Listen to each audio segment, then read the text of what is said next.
The central issue, Mr. Speaker, before the House with this bill is whether indeed the government's negotiation is sincere and deliverable.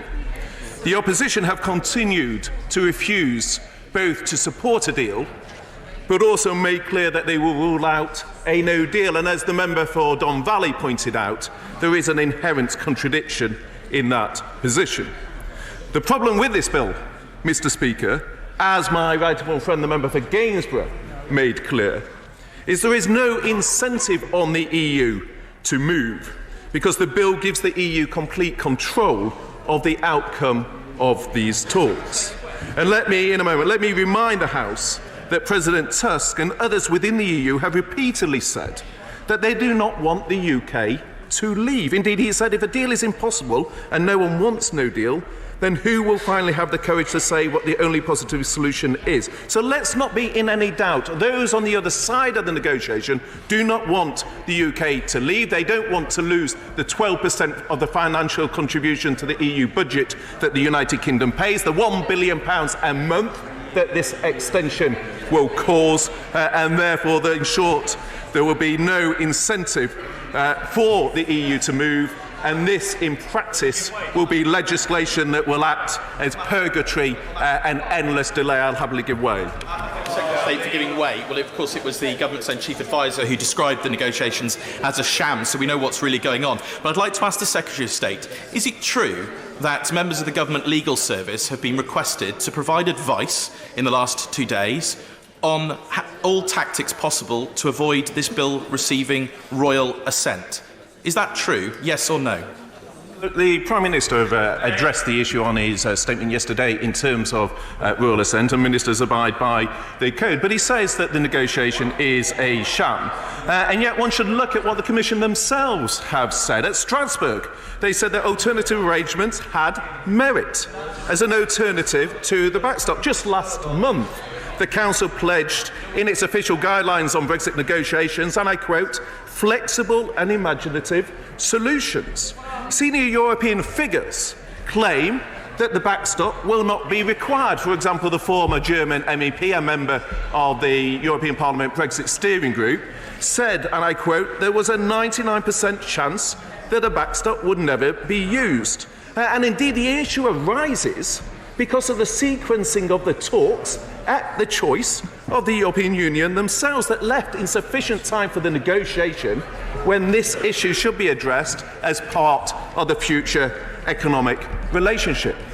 Now, Mr. Speaker, in addressing issues such as the claim made on the benches opposite, it's worth reflecting on the fact that the EU have moved in their position from the language of no change at all to the withdrawal agreement to now saying, well, there can be changes if legally operative text on alternative arrangements can be made.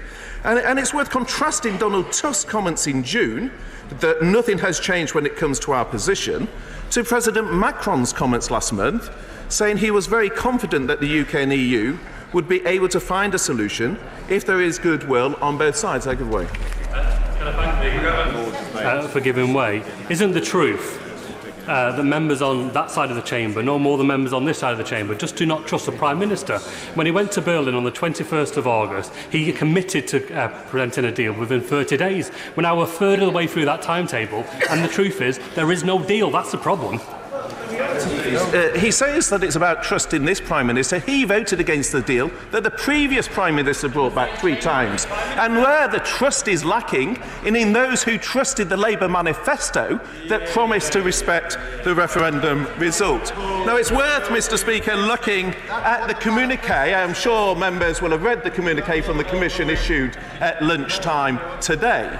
And they'll see in that communication, firstly, very little detail from them on the Irish border. Secondly, that its objective in a no-deal situation would be, and I quote, to be a more stable solution for the period thereafter.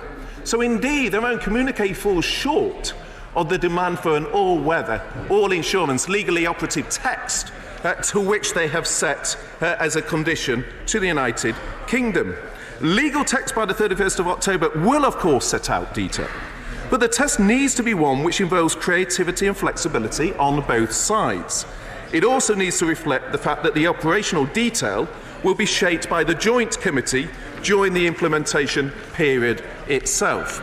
And as an illustration of this point can be seen in the response to detail presented by the previous government, and the Right Honourable Member for Runnymede spoke about his concerns in terms of detail. But he will well remember that set against an all-weather test, simply presenting detail against that test led the Commission with the previous government to dismiss that purely as magical thinking. In terms of progress, I'll give away one last time here. Thank you. Patience has been rewarded. I'm enormously grateful to the Brexit Secretary for allowing me to intervene in him. The Brexit Secretary will be well aware that the Prime Minister has claimed in August that the backstop contravenes the consent principle in the Good Friday Agreement. Would the Right Honourable Gentleman take the opportunity today to correct the record?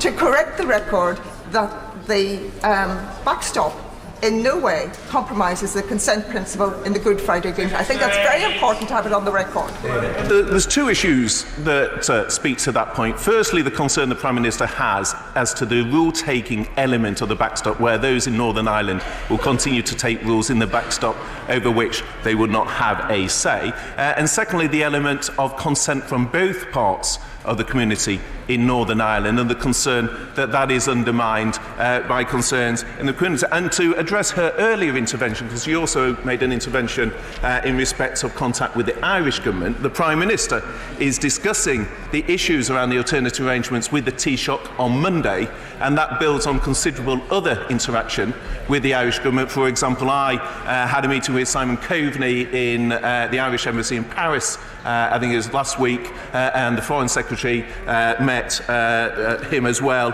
in the same week. So there's been extensive contact with the Irish government. The Prime Minister's EU Sherpa, Mr. Speaker, is in Brussels today. He had the last round of technical talks last week. He will have further talks on Wednesday exploring much of this detail. But the detail needs to be in place at the end of the implementation period, which is the end of 2020, or even potentially, by mutual agreement, a further 1 or 2 years. So that timescale is realistic and it is negotiable. Mr. Speaker, the bill, we're about to talk about the bill. The issue for him is he talks about voting against a deal.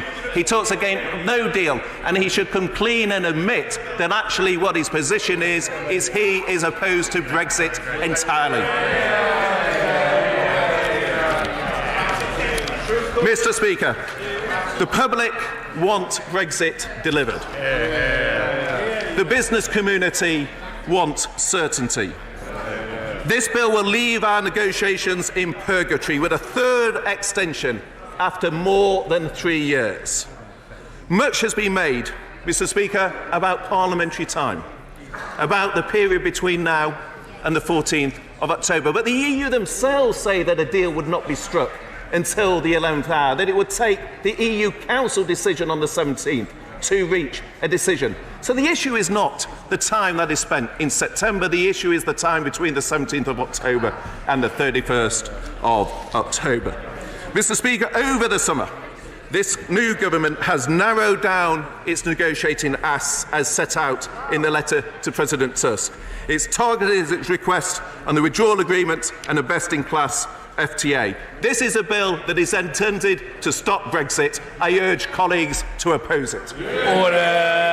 Under the order of the House agreed yesterday, I am now required to put the question. The question is that the bill be read a second time. As many as have that opinion say aye. Aye. Of the contrary, no. No.